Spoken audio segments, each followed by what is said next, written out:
कि ये इस प्रकार का मुद्दा हो सकता है। कहीं ना कहीं ये देश और दक्षिण एशिया के कई देश हैं जो कहीं ना कहीं ये साजिश का शिकार होते हैं। जिन देशों में डेमोक्रेसी होती है, उन डेमोक्रेसी को फेलियर करने की चीजें चल रही हैं आजकल। मैं भी पढ़ता हूँ, मैं भी मानता हूँ, राजनीति शास्त्र जानता हूँ, पढ़ता हूँ, तो ये चीजें निकल के आती है कि कहीं ना कहीं विदेशी ताकतें इन छोटे छोटे देशों में, दक्षिण एशियाई देशों में अपनी ताकतें दिखाती हैं और पैसे और फंडिंग के थ्रू ऐसे मुद्दे लेकर के आती हैं और भ्रष्टाचार जैसी चीजें दर्शाती हैं। क्या अमेरिका और चाइना और बड़े बड़े दुनिया के ताकतवर देशों में भ्रष्टाचार नहीं है या कम है? बिल्कुल गलत बातें हैं ये सब सारी चीजें।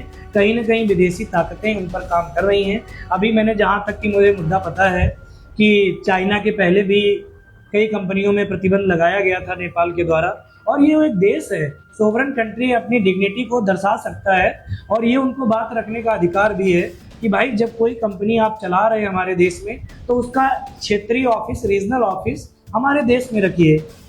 इसमें अमेरिका के कई कंपनियों पर बैन लगाया, जिसके कारण भी हो सकता है कि दखलंदाजी अमेरिका की इनडायरेक्टली तौर पर हो और चाइना की तरफ ज़्यादा अमेरिका का ध्यान जाना या अमेरिका की तरफ ज़्यादा चाइना को ज़्यादा महत्व देना, कहीं ना कहीं ये चाइना अमेरिका को अपनी फेलियर लग रही हो, तो ये अमेरिका का भी कारण हो सकता है। दूसरी तरफ मैं तो केवल नेपाल की बात करूंगा।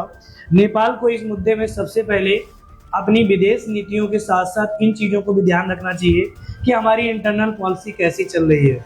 अब बात जब छात्रों की है तो छात्रों का भी भविष्य बहुत चीज़ों पर निर्भर करता है। आज हर देश में युवाओं का एक बहुत बड़ा महत्व है। जिन देश में युवा नहीं है, उन देश में कहीं ना कहीं बेरोजगारी के साथ साथ, बेरोजगारी तो है ही है उन देशों में, लेकिन युवाओं की स्थिति भी और इकोनॉमिक कहीं ना कहीं इम्पैक्ट डाल रही है, इफेक्ट हो रहा है, उसमें इफेक्ट डाल रहा है। उसका प्रमुख रीज़न है क्योंकि युवा होगा तो कहीं ना कहीं सब सारी चीज़ें ग्रो करेंगी। युवा नहीं है तो मुझे लगता है कि किसी भी देश को बढ़ाया नहीं जा सकता, उसकी चाहे इकोनॉमिक हो या और सेक्टर हो, उसकी चीज़ें ग्रोइंग नहीं हो सकती।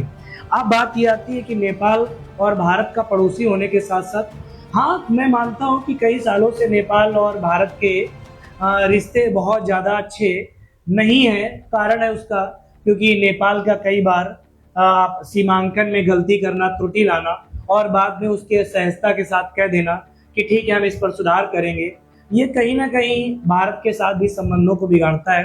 भारत सदा से ही पुरातन काल से भी पड़ोसी देश भी है, हमारा कल्चर एक है, कस्टम एक है, हम कहीं ना कहीं उसके साथ खड़े रहते हैं।